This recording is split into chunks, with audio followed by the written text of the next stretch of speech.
el derecho al alcance de todos.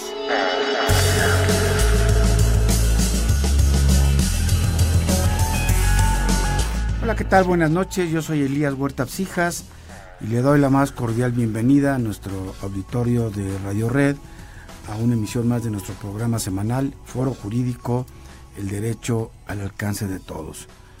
Bueno, como comentamos con ustedes en el mes pasado, en nuestra revista que correspondió al mes de enero del 2018, tuvimos el privilegio de que nos diera una entrevista muy interesante el magistrado presidente del Tribunal Superior de Justicia del Estado de México y presidente también de la CONATRIP, el doctor Sergio Medina Peñalosa, particularmente haciendo mención al uso de las tecnologías, de las nuevas tecnologías, en el importante reto de la impartición de justicia, y siendo un contenido pues que nos interesó mucho a nuestro auditorio, a nuestros seguidores en las redes de la revista Foro Jurídico, pues le pedimos al señor magistrado, doctor en Derecho Sergio Medina Peñalosa, que nos acompañar esta noche aquí en cabina, en el auditorio,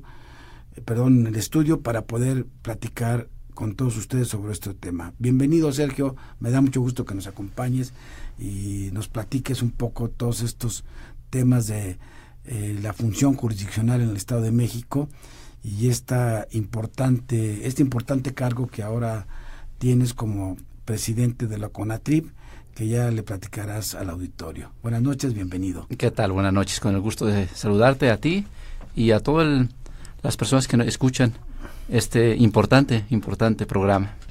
Bueno, déjenme decirles, como es acostumbrado en todos nuestros programas, nos puede seguir en nuestras redes sociales, en Twitter, @Foro Jurídico, en Facebook como Foro Jurídico. También estamos transmitiendo en vivo por Facebook Live. Nos puede escuchar por internet en la página web redfm921.com o por la app de Radio Centro. También estamos en Guadalajara en el 700 de AM y en Monterrey, Nuevo León, en el 1540 de AM. Y antes de empezar les daré una muy breve semblanza de nuestro invitado. Él es una gente muy preparada, con muchos estudios, es muy joven, ya quienes lo vean por Facebook verán que Facebook Live, que es un profesionista muy destacado, muy joven. Él es licenciado en Derecho por la Universidad Autónoma del Estado de México, tiene maestrías, doctorados a nivel nacional y en el extranjero, destacando nada más su maestría en Ciencias Penales en la Universidad de Barcelona, la maestría en Derecho Privado en la Universidad de Salamanca, es doctor en Derecho por la UNAM y es doctor en Ciencias Penales por el INACIPE. También tiene una especialización en la carrera judicial federal del Instituto de la Suprema Corte de Justicia de la Nación, de especialización judicial, y bueno, una gran cantidad de créditos académicos, una muy importante trayectoria en el Poder Judicial, sobre todo en el Poder Judicial del Estado de México, donde ha sido juez, magistrado, director general de la Escuela Judicial y secretario general de la Red de Escuelas Judiciales de los Estados de la República. Tiene una importante obra escrita, es autor de cuando menos 7 libros, destacaría Teoría del Delito, Funcionalidad e Imputación Objetiva, la Resolución Penal, Errores Judiciales y la Enseñanza Judicial en el ámbito internacional. Y una gran cantidad de distinciones y membresías. Diré finalmente nada más pues que es un destacado miembro de la Asociación Nacional de Doctores en Derecho que me honro en presidir. Pues bienvenido, Sergio, de verdad es un privilegio para nosotros tenerte aquí en el programa y es un honor que nos acompañes. Me gustaría que nos comentaras para abrir el programa qué es la CONATRIP que ahora tú encabezas. Sí, con todo gusto. Hace 15 años se formó en la República Mexicana una asociación que se llama Comisión Nacional de Tribunales Superiores de Justicia. Esta comisión se forma por los presidentes de los tribunales de todo el país, quiere decir por los 32 presidentes de tribunales de todos los estados, que a lo largo y ancho se hacen cargo de ese tema que se conoce como justicia cotidiana, más toda la parte penal local. Los tribunales locales conocemos aproximadamente casi el 80% de los asuntos a nivel nacional. Quiere decir, un 20% se reserva para los asuntos de carácter federal, mientras que el 80% lo resolvemos todos los tribunales locales, en los temas de derecho familiar, derecho Esto civil. Es muy importante enfatizarlo, porque pues a través de los medios, de las redes, damos seguimiento a los grandes casos que se llevan en la Procuraduría General de la República, que ve la Corte. Y bueno, como tú das, esta estadística es muy relevante, porque el 80% de los asuntos judiciales del país son en realidad de foro local, de los estados, y no del foro federal. Sin duda, la mayoría lo es. Me parece que ambas justicias se complementan. Es decir, hay un escenario federal que por supuesto tiene gran impacto, tanto mediático como en el contexto social, pero también a veces nos olvidamos que los tribunales superiores de justicia locales atienden una gran cantidad de asuntos, tanto de derecho penal en delitos comunes, como la violación, los secuestros, homicidios, violaciones, etcétera, y sobre todo de otras materias. Checando datos de estadística, te diría, por ejemplo, que del universo que conocemos de los asuntos alrededor en el Estado de México, de los 238,000 asuntos que conocemos al año, solo el 7% son de la materia penal. El resto son de otra materia, la materia civil, la materia mercantil, la materia familiar, que es que ha tenido un auge muy considerable por el tema de los menores, por el tema de las guardas y custodias, etcétera. Y ese es el también por el tema de los derechos humanos, ¿no? Por supuesto. Que ha venido a transformar el rostro jurídico del país, ¿no? Sí, sin duda. Este tema de los derechos humanos transforma también el rol que juegan todos los juzgadores locales, que ahora ya son jueces, le llamamos supranacionales, dado que están obligados no solo a conocer el orden jurídico nacional interno, sino también conocer tratados internacionales, criterios de la Corte Interamericana, entre otros más. Y esto cambia completamente el rol y la función que tiene un juzgador, que antes se apegaba solo a su texto tal cual, y que ahora ejerce eso que los técnicos llamamos control difuso, que es la posibilidad para aplicar de manera directa y sin necesidad de intervención de justicia federal, aplicar los estándares de Corte Internacional. O sea que hoy nuestros jueces de todo el país, locales y federales, tienen que conocer los ordenamientos y las sentencias de la Corte Interamericana de Derechos Humanos. Así es, ¿verdad? Sin duda, claro, y lo podemos aplicar de una manera directa, sin necesidad de pasar por el tamiz de la interpretación constitucional que está directamente a cargo de la Corte. Esto nos genera grandes transformaciones para la justicia. Y lo que comentabas acerca de CONATRIF, la idea que tenemos en CONATRIF, en esta comisión, es fortalecer todos los temas de la justicia local. ¿Cuáles? Pues tenemos en materia familiar, por ejemplo, tenemos nuevas disposiciones. Se ha introducido de unos años para acá el tema de la oralidad, y esto impacta en todas las materias. Estamos en espera ya de esta modificación que tenemos en el país, donde se dejó ya de lado la tendencia de que cada entidad federativa tuviera sus propios códigos, sus códigos procesales sobre todo. Y actualmente hay una mezcla. La parte sustantiva sigue siendo sigue estando en manos de los estados, es decir, conocer lo que es un delito, cuáles son los delitos, cómo se sancionan, y en otras materias, cuáles son las conductas sustantivas, adopción, términos, testamento, etcétera, etcétera. Pero la parte procesal, que son las reglas del juego de cómo puede ser sancionado, son de carácter federal.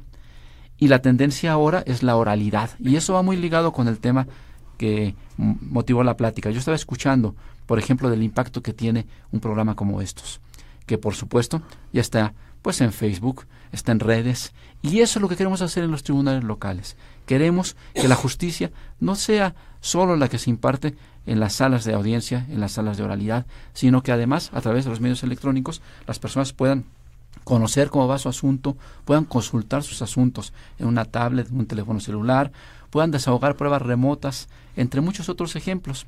Siempre se dice que la justicia es un sector muy tradicionalista, que ha quedado olvidado por muchos años, y que en cambio hay otras temáticas que van pues a una velocidad de años luz.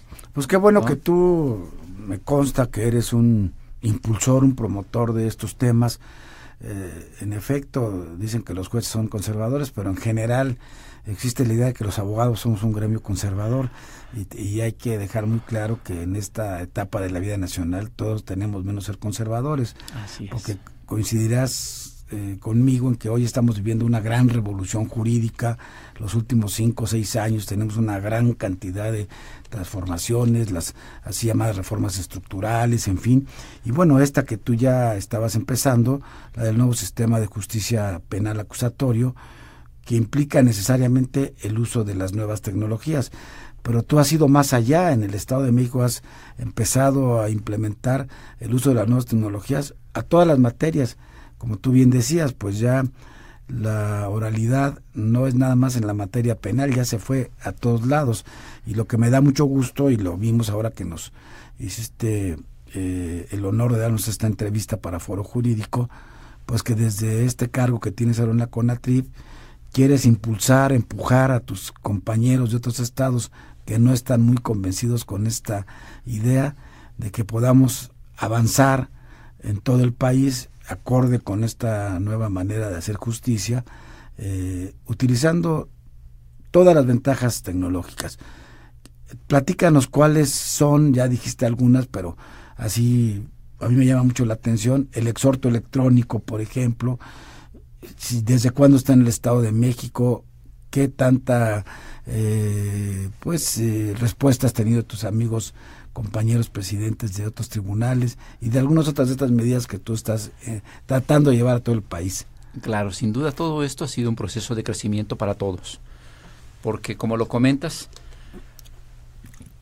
suele haber resistencia para abordar estos temas, y la justicia durante muchos años estuvo olvidada.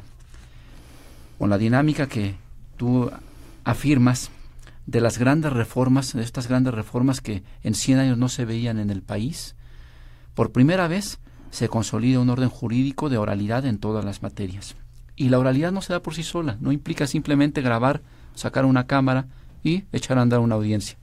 Va más allá, implica modificar muchas cosas. Los espacios judiciales, que es parte de la arquitectura judicial, introducir modelos de gestión, que es otro de los grandes avances que se hace. Un modelo de gestión te permite que en la materia judicial tú puedas programar las audiencias, asignar de manera aleatoria para los jueces, checar los horarios en los cuales se celebra cada una de las audiencias, acortar los tiempos para hacer eficiente todo el manejo de las audiencias, pero sobre todo te permite generar indicadores, que es la gran preocupación que tenemos los poderes judiciales.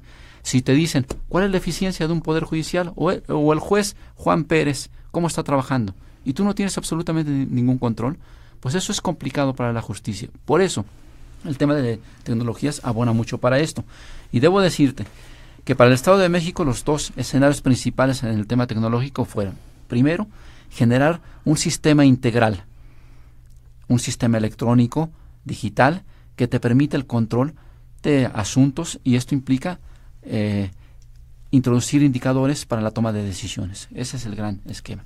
¿Qué otros beneficios arroja esto?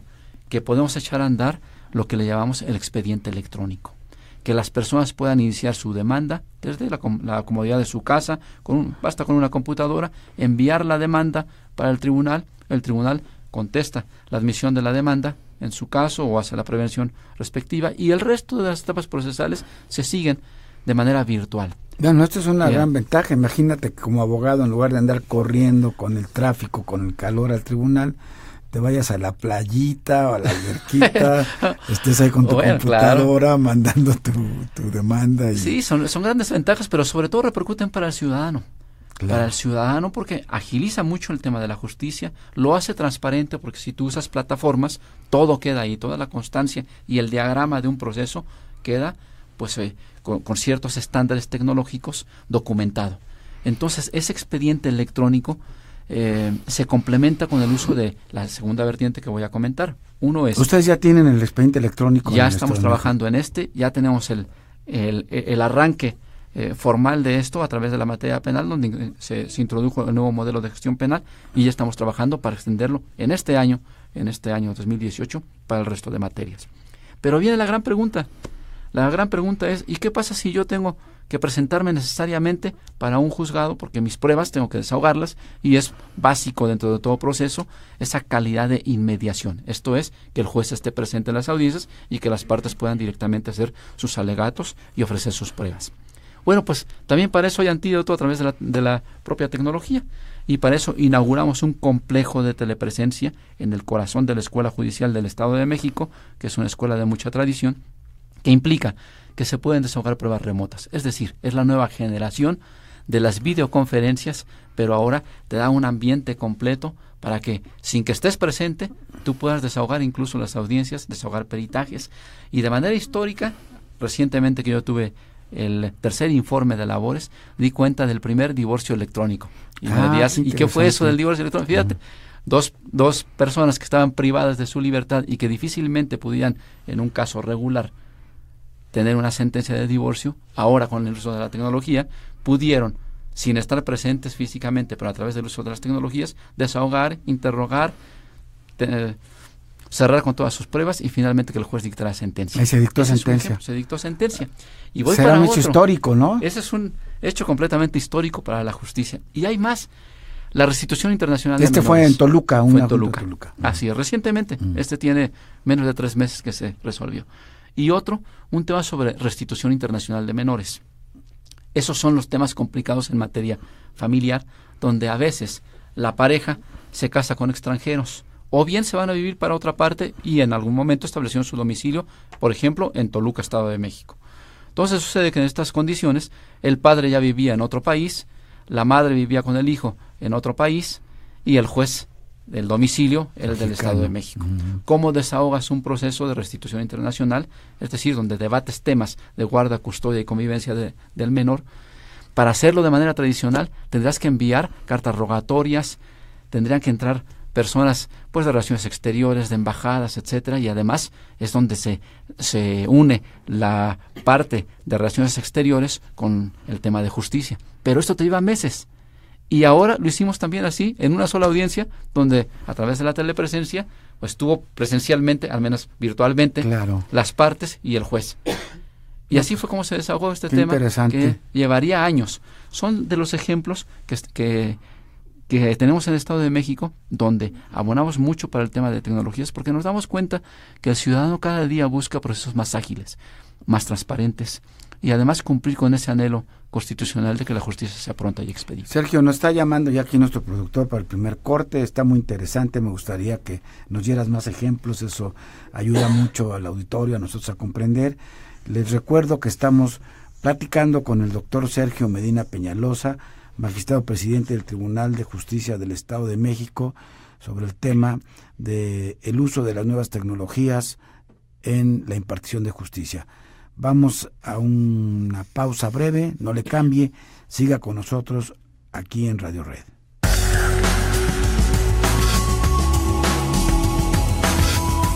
Quédate con el doctor Elías Huerta Psijas y su foro jurídico. En un momento regresamos.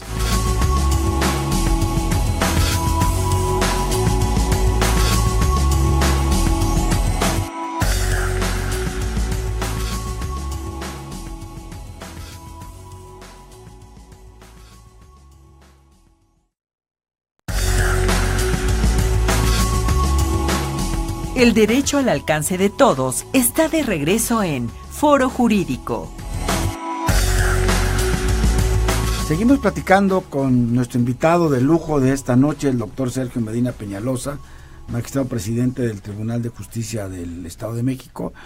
Pero antes, si nos permite, Sergio, nuestra acostumbrada presentación de la revista Foro Jurídico de este mes, a cargo de nuestra productora, la maestra Janet Huerta Estefan. Adelante, Janet, por favor. Muy buenas noches. Pues sí, les platico este número de la revista Foro Jurídico del mes de febrero. Tiene en portada el tema de justicia terapéutica como una respuesta humana al problema de la farmacodependencia. Son 5 ya los estados, entre ellos el Estado de México, que cuenta con un modelo de justicia terapéutica y con un tribunal de tratamiento de adicciones, en donde se le está tratando de dar pues una salida alterna a toda la gente que comete delitos con el uso de drogas, el consumo de drogas, Tenemos varias entrevistas a diferentes magistrados de algunos estados que han sido parte de esos tribunales, también a algunos académicos, y pues muy interesante el reportaje que pueden leer en la revista de este tema. Tenemos también pues un interesantísimo reportaje de los mitos y las realidades de la Ley de Seguridad Interior, que pueden consultar pues un poco para ver qué realmente está haciendo el ejército en las calles. Tenemos ahí todo un mapa, el mapa de paz de toda la actividad que hace el ejército estado por estado. Detallamos todos los resultados que ha tenido las Fuerzas Armadas. Y bueno, pueden consultar la revista en la página web www.forojurídico.org.mx. Y también pueden comprarla en Sanborns en todo el país, Superama, City Market, Palacio de Hierro y Liverpool. Y nada más para terminar, les comento de otro interesante artículo que tenemos la participación del titular de la COFEPRIS, Julio Sánchez Tepos, que nos habla del cannabis en la producción e importación de productos en México y pues toda la situación que se está dando con la legalización de la marihuana para fines médicos. Claro, ya tenemos para fines médicos, ahora la gente está discutiendo si lo ampliamos para fines recreativos.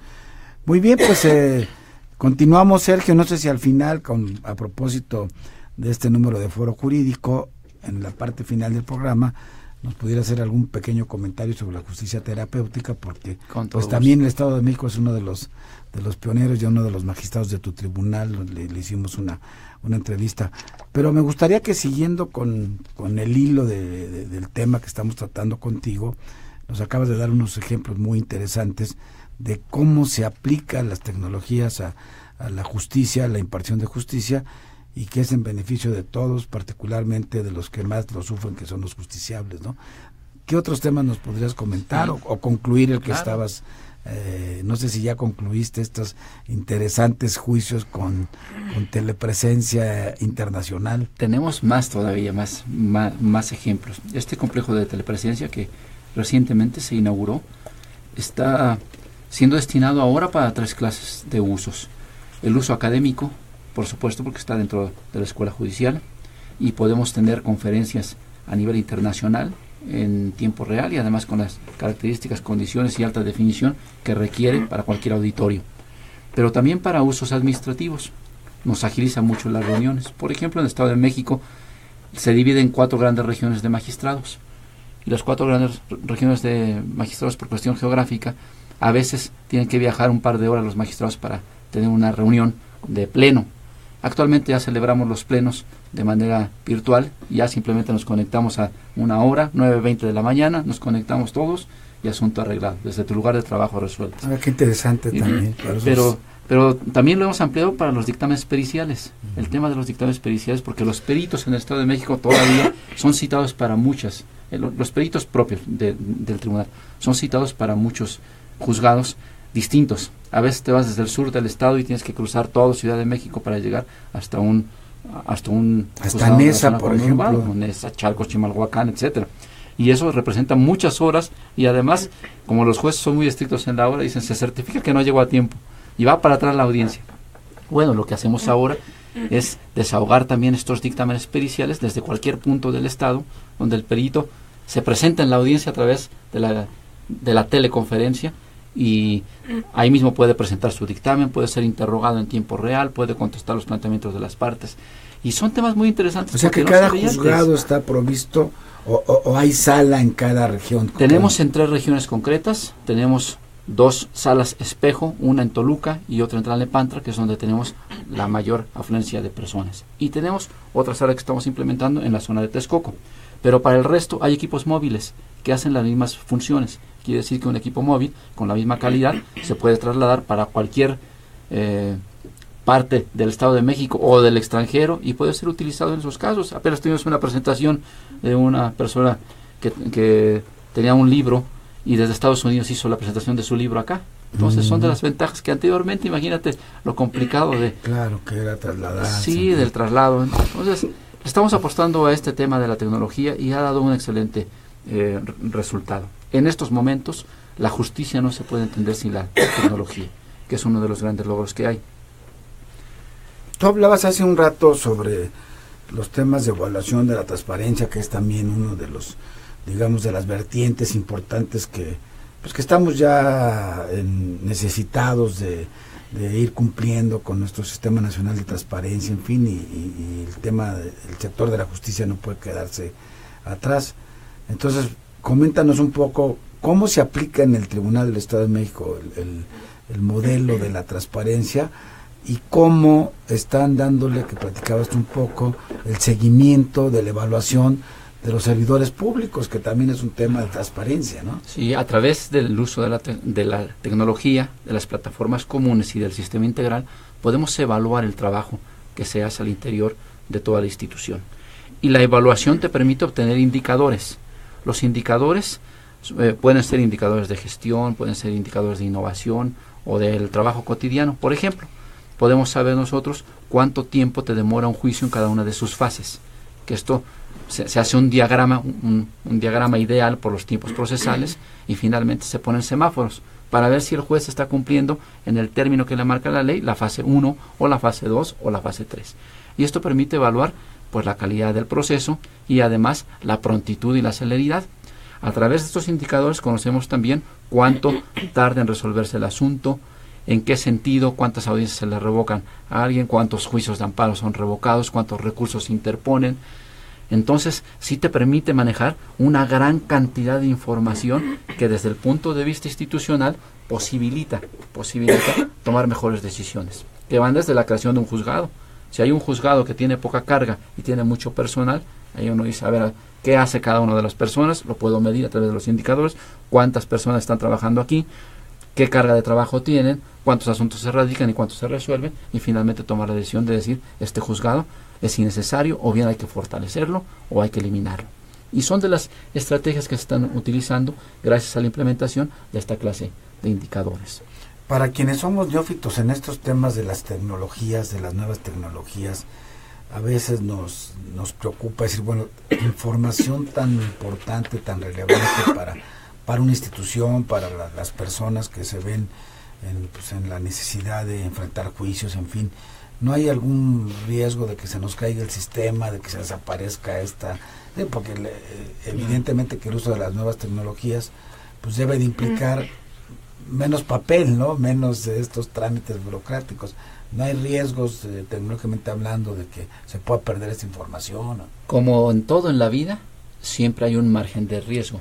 Pero lo que tratamos de hacer es reducirlo o eliminar esos márgenes de riesgo, porque finalmente cuando se implementan programas de esta naturaleza, que apuestan al 100% de la tecnología, primero se compensan y también se suman una especie de protección de todos los programas y de todas las actuaciones. Es decir, hay controles ya muy claros que también se maneja a través de un software para evitar que alguna persona esté introduciéndose en los controles, en las variables, en los resultados, en los indicadores que tenemos al interior del Poder Judicial.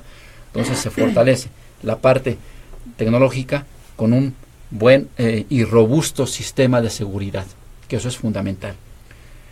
Y por lo demás, pues fíjate que hemos avanzado mucho conectando a todo el Estado. Yo recuerdo hace años que era impensable tener pues una conexión electrónica entre los juzgados, sobre todo de corte rural, porque tú sabes que el Estado de México tiene esa vertiente que no todo es juzgado urbano.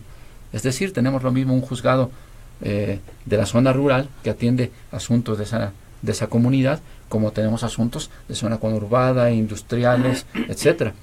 Y actualmente tenemos ya la posibilidad de estar todos conectados. Y lo que comentabas acerca de CONATRI, porque todos los temas están entrelazados.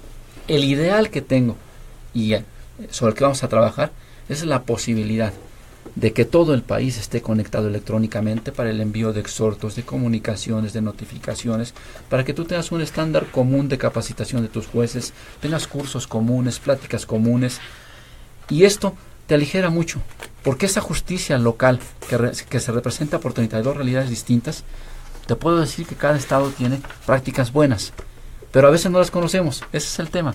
Podrá haber un estado que tiene un muy buen indicador, otro que tiene una excelente práctica, otro que tiene un excelente curso de capacitación, y a veces no lo compartimos. Siempre he pensado que CONATRIB es un foro ideal para compartir experiencias y además para sumar por la justicia del país y sobre todo para beneficio de los ciudadanos que tanto necesitan de una buena justicia.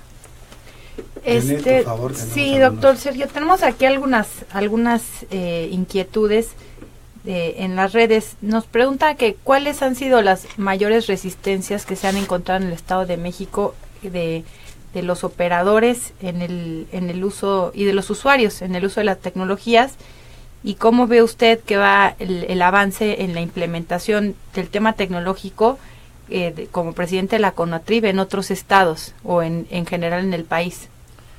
La resistencia siempre está presente. Es el temor a lo desconocido, es el temor a salir de nuestra zona de confort. Y eso, pues siempre tenemos que lidiar con esos aspectos que es parte de la condición humana. La mejor respuesta para esto ha sido demostrar que se pueden cambiar las cosas, que se puede cambiar la forma de trabajar y que con esto podemos ser más eficientes. Y esto nos ha ayudado mucho. Yo recuerdo compañeros jueces que antes difícilmente habían conocido lo que era el complejo de telepresencia. Lo comento por el Club de los Magistrados, que regularmente los magistrados en todas partes son las personas más sabias, más conocedoras y que tienen más experiencia. Y cuando los invité para que sesionáramos por primera vez a distancia todo el pleno del Tribunal Superior de Justicia, pues muchos iban hasta mal encarados. Te puedo decir que iban mal encarados, diciendo, a ver ahora, ¿con qué locura sale Sergio? Y cuando lo ven ahí, no daban crédito de las posibilidades que tiene esto. Y muchos de ellos dijeron, pues es la primera vez, pero qué bueno que me tocó todavía ver avances así. Quiere decir que ya cuando tú convences, siempre dicen que el que convence vence 2 veces. Es criterio básico de la argumentación.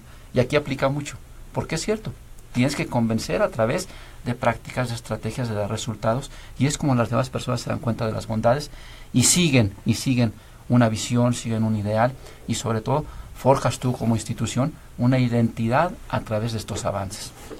¿Qué tanto ha complicado en CONATRIB? Pues como sabemos, las realidades de los poderes judiciales del país son a veces muy distintas. Hay tribunales muy avanzados, hay otros no tanto, hay otros que requieren todo el apoyo. Por eso el ideal que tenemos en CONATRIB es establecer un estándar de trabajo, por lo menos común, dentro de los poderes judiciales, y me parece que podemos dar un buen ejemplo por la importancia que tiene la justicia local si empezamos a compartir experiencias y a trabajar todos de manera conjunta para que en algún futuro muy cercano, pueda estar conectado todo el país electrónicamente utilizando plataformas comunes. ¿Cuántas veces al año se reúnen en la CONATRIB todos los presidentes de tribunales? 4 veces al año formalmente, que tenemos las sesiones plenarias, donde previamente se establece una agenda de temas y por supuesto se hace la invitación para ciertas instancias o autoridades que tienen varios temas. Por ejemplo, cuando hablamos del tema de igualdad y derechos humanos al interior de las resoluciones judiciales, pues se invita a un experto sobre estos temas y va y nos comparte su experiencia, y sobre todo es un foro ideal para realizar convenios que nos permitan a todos como tribunales por común partir de criterios afines para enfrentar muchas de las problemáticas que tenemos. Actualmente tendremos en marzo la primera reunión, seguramente en este año serán tres reuniones ya, pero también hay comisiones al interior de la CONATRIB, hay subcomisiones, la de asuntos migratorios, la de asuntos legales, la de equidad, la de derechos humanos, etcétera. Entonces hay una actividad, están trabajando. Hay una actividad permanente donde a través de este foro trabajamos todos los tribunales por el bien de la justicia. Pues fíjate, Sergio, hace unos 20 años recuerdo cómo era tan difícil que fueran extrovertidos los jueces o los poderes judiciales como tal, y había una frase lacónica que cada vez que quería uno en un tema de transparencia, de acercamiento con el Poder Judicial, decían, los jueces hablamos única y exclusivamente por nuestras sentencias. Y bueno, qué diferencia ahora contigo, pues joven juzgador, con una gran preparación, que ya no solamente no hablan por sus sentencias, sino están con las nuevas tecnologías, con un acercamiento, interactuando con la sociedad. Y ya ahorita que regresemos del segundo corte, me gustaría que iniciáramos, que nos respondieras esta pregunta: ¿Qué implica este reto de una sociedad más actuante, más exigente para los poderes judiciales, particularmente para el Poder Judicial del Estado de México, que antes nada más te cerraban la puerta y a través de la sentencia era la única vez que podías ver a tu juez? Le recuerdo a nuestro auditorio que estamos aquí en cabina platicando con el doctor en Derecho Sergio Medina Peñalosa, quien es el magistrado presidente del Tribunal de Justicia del Estado de México y también presidente de la CONATRIP, de la Comisión Nacional de Tribunales de Justicia del país. Continúe con nosotros aquí en Radio Red, no le cambie, estamos en breve con usted de regreso.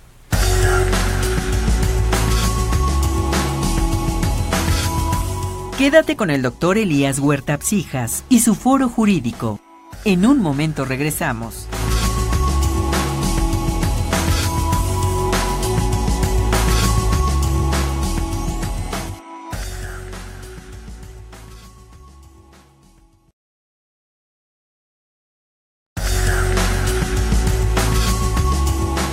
El derecho al alcance de todos está de regreso en Foro Jurídico.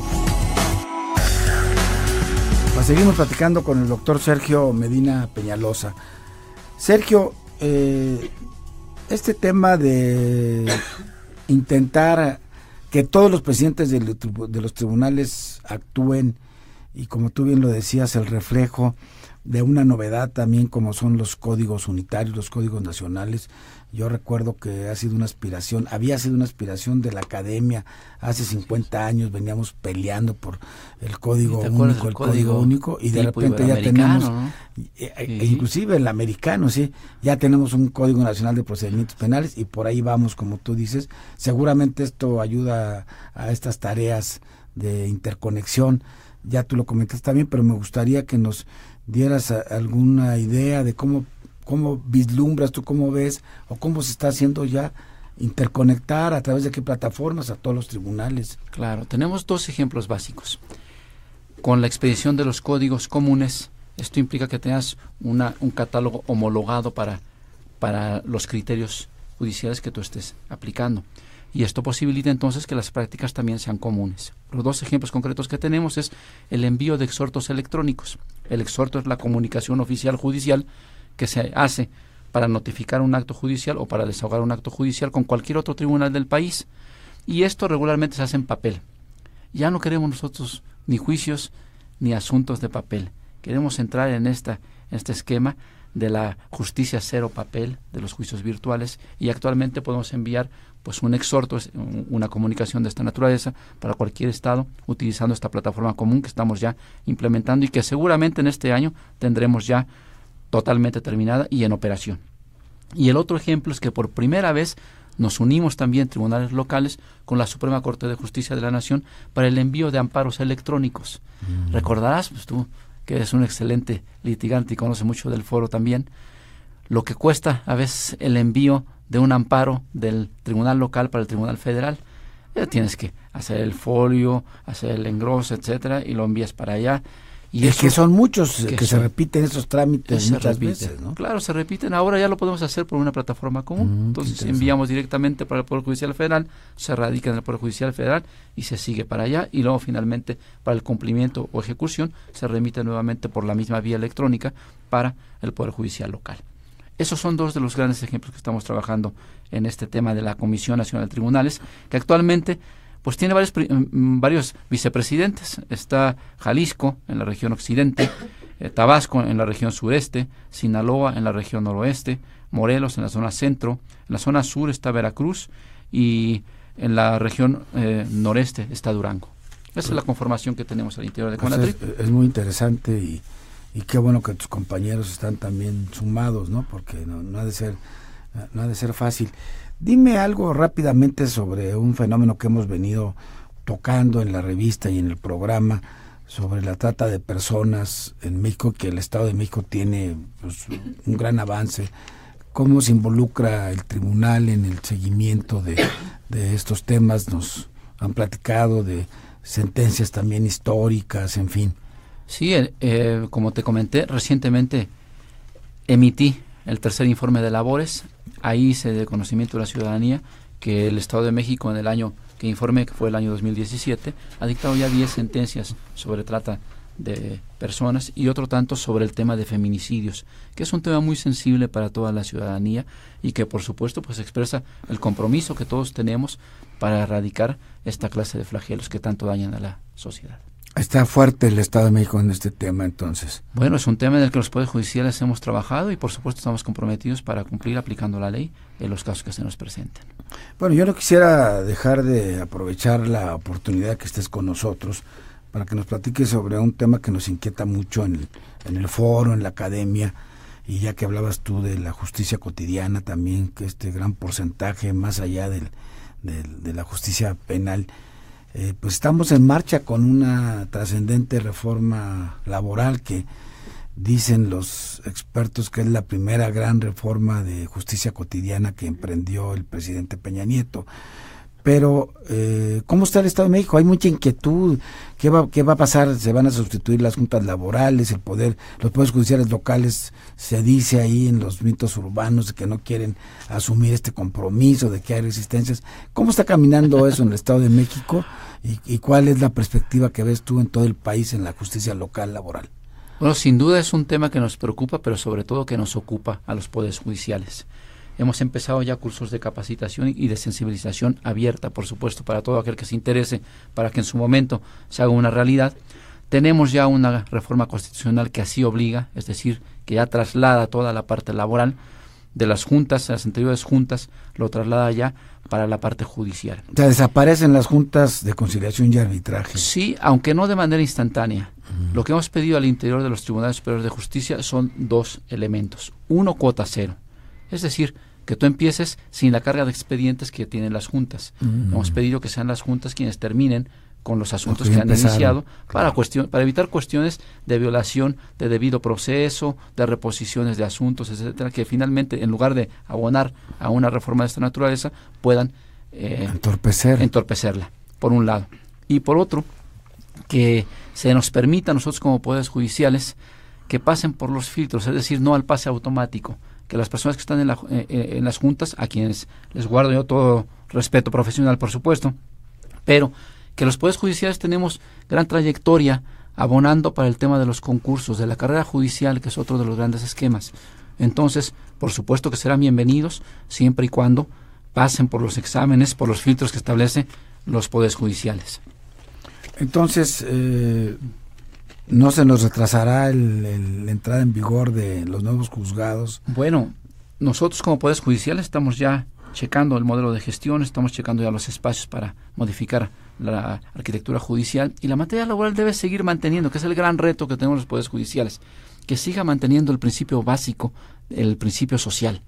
Este es el gran reto que tenemos, porque por supuesto el juez también tendrá que estar permeado de ese ánimo de aplicar los principios de carácter social que poco conocemos en este momento, porque no es parte del esquema tradicional y de los asuntos tradicionales que conocen los jueces locales ni federales, pero que ahora pues se traslada a este gran principio de corte social de la materia para que sean los jueces quienes también velen por los intereses de cierta clase que puede parecer que a través de principios que equilibran estas tendencias pueda dar buenos resultados. ¿En el Estado de México tienen algún término ya fatal para que entren los nuevos juzgados laborales sustituyendo a las juntas, o todavía es un tema que está en el aire? Está todavía en el aire porque el tema inicial, el deadline, era para noviembre.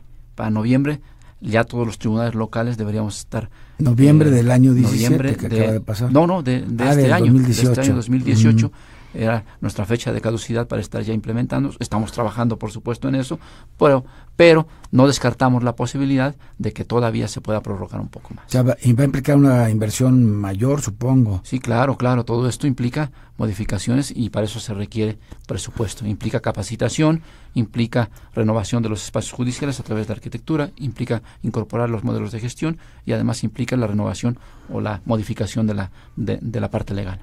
Coméntanos un poquito más sobre este modelo de gestión que nos comentabas dentro del sistema penal acusatorio que tienen ustedes implementado. Habrá que recordarle al auditorio que antes de la entrada en vigor en el junio del 2016 en todo el país del sistema penal acusatorio, pues el Estado de México era uno de los 3 estados, junto con Chihuahua y Morelos, si no me recuerdo, que ya venía caminando desde años atrás. Entonces ustedes son verdaderamente pioneros en este tema. ¿Cómo va caminando esta qué decías, un modelo, una oficina de gestión? Sí, son modelos de gestión que se incorporan para las actividades judiciales y que rompen el esquema tradicional de la conformación de los juzgados. Es decir, un juzgado regularmente se conforma de un juez, de 2 secretarios, de un stock de notificadores, ejecutores y personal de apoyo. Actualmente se rompe con ese concepto gracias a la incorporación de modelos informáticos que te permiten un orden distinto, y lo que hacemos es abonar a una figura que le hemos llamado en el Estado de México de juzgados corporativos. Quiere decir que tienes ahora un búnker de jueces que trabajan de manera común con cierto grupo de secretarios y además con cierto grupo de ejecutores, con independencia del lugar donde estén. Entonces se pierde aquella posibilidad de que haya juzgado primero, segundo y tercero, y ahora todos forman un gran juzgado corporativo. Que eso es algo muy interesante, y esto lo aplicamos también con el tema que nos comentaba la licenciada acerca de los TTA. El TTA es un tribunal para tratamiento de adicciones que establece 2 variantes. La posibilidad de que para aquellos... Pues ya estamos hablando ya de la justicia terapéutica. La justicia terapéutica, y perdón que tome, pero sé que estamos ya sobre tiempo y los temas son tan interesantes. Habíamos quedado porque es el tema central de nuestra revista este mes, ¿no? Sí, así es, por ser el tema central de la revista. Muy buen reportaje, por cierto, y además muy documentado. Los tribunales de tratamiento de adicciones surgen desde hace casi una década, con los primeros intentos para modificar la justicia. Esta justicia, que regularmente es de carácter retributivo, es decir, que lo que busca es la sanción, ahora se cambia esta visión y lo que busca es que la persona se sane como ser humano. Y esta sanación implica que los jueces ahora, junto con otras instancias, porque es un trabajo también interdisciplinario, abonan para que sea sujeto de un tratamiento que se da en 4 fases distintas. Y luego de esas 4 fases termina con una graduación formal de la persona que ha participado como candidato en estos programas, y la posibilidad de que se gradúe implica que sale de prisión, que tiene un trabajo, que la familia lo respalda y que ha dejado las drogas. Claro que esto se da no para todos los delitos, se da solo para los delitos de menor impacto que se cometen bajo el influjo de alguna droga o psicotrópico, y además que sean primos delincuentes, entre otros candados más. Entonces, ¿qué hacen los poderes judiciales con este modelo? Primero, garantizan seguridad para la sociedad, porque no sale cualquier persona. Hay un filtro, hay un candidato propuesto, se analiza por el juzgado, se somete a estas terapias junto con la familia, y al final obtiene un trabajo, y es como se logra cumplir con ese anhelo de reinserción. Es una forma muy eficaz para obtener una reinserción, y ya tenemos muchos casos que han cambiado la vida de muchas personas que en caso contrario tendrán que estar sujetos para una pena de prisión, y que actualmente ven en el procedimiento de los tribunales para tratamiento de adicciones una opción de vida, una opción de integración, una opción de familia que los saca adelante. Pues mira, la verdad es que no veníamos no era este el tema de los que yo quería preguntarte, pero qué bueno que salió, y casi para concluir el programa reflexionaría yo que ahora en la última sesión del año 2017 en Palacio Nacional del Sistema Nacional de Seguridad, pues en el cual yo estuve presente, me causó sorpresa ver cómo el gobernador del Estado de México proponía, no con tanta presión como lo has hecho tú, pero proponía que se elevara a nivel nacional este modelo de justicia terapéutica que ya tiene en el Estado de México, y lo asumió el secretariado técnico, y hace unos días veíamos cómo en el Diario Oficial de la Federación pues ya se aprobó para que se ponga en práctica en todo el país, ¿no? Sí, y es una experiencia fabulosa. De hecho, próximamente en el Estado de México tendremos un congreso sobre tribunales de tratamiento de adicciones de carácter internacional, donde vendrán expertos de Washington y de otras entidades que nos han acompañado a lo largo de estos años para implementar estos tribunales de tratamiento de adicciones que le dan vida al tema de la justicia terapéutica. Doctor Sergio Medina Peñalosa, te agradezco muchísimo que nos hayas acompañado aquí en cabina a este programa. Ha sido muy interesante para mí, para el auditorio que son juristas y en general para todos, porque es una pincelada muy bien trazada de cómo está el panorama hacia adelante de la justicia en nuestro país, partiendo de la gran experiencia que tú tienes en el Estado de México como presidente del tribunal y sobre todo con esta responsabilidad que tienes en la CONATRIP, que te deseamos el mejor de los éxitos en beneficio de la justicia en el país. Gracias por acompañarnos. ¿Algún mensaje final? Al contrario, muchas gracias. Como todo, pues yo felicito a mis compañeros jueces. Yo soy uno de ellos y me siento, como siempre, orgulloso de mi toga. Bueno, pues no me resta más que reiterarle nuestra gratitud al doctor Sergio Medina Peñalosa por habernos acompañado en esta edición del programa y darle las gracias particularmente a todos ustedes, a nuestro auditorio de Radio Red, quien nos acompañó una vez más en una sesión de este programa, e invitarlos a que estén con nosotros el próximo miércoles a partir de las 10 de la noche en una edición más de Foro Jurídico, el derecho al alcance de todos. Su amigo Elías Huerta les da la buenas noches. Les da